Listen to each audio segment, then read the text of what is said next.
Goeienaand my boetie en sissa, wees gegroet in die wonderlike naam van Jesus op hierdie geseënde Dinsdag aand en baie dankie dat ek die voorreg het om saam met julle te kan bid.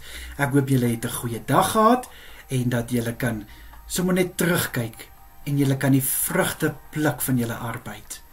En ek hoop julle is reg om nou hierdie nag van rus binne te gaan.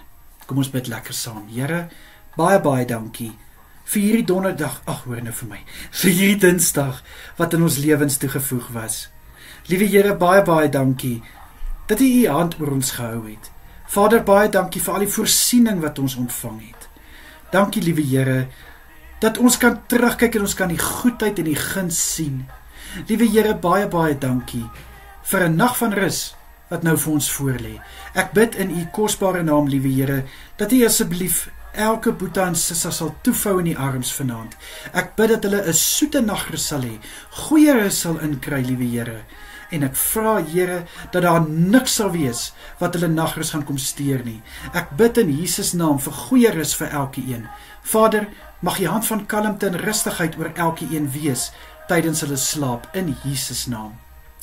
Vader, sal U ook asseblief elkeen beskerm deur hierdie nag, en ek bid dat U asseblief elke perseel sal veilig hou in Jesus Christus naam.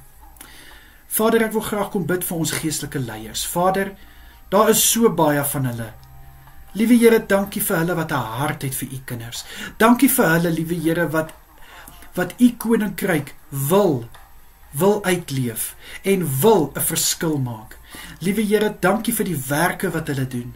Dankie Vader dat ten spyte van omstandighede en situasies staan hulle nog steeds sterk in die geloof, staan hulle vir dit wat die waarheid is en daarvoor loof en prys ons U. Here, ek bid vir elke prediker vir deursettingsvermoë. Ek bid, liewe Here, vir uithou vermoë wanneer die aanvalle kom en ek vra in Jesus naam om asseblief hulle families te beskerm en ook vir hulle, liewe Here, mag hulle bediening net van krag tot krag gaan.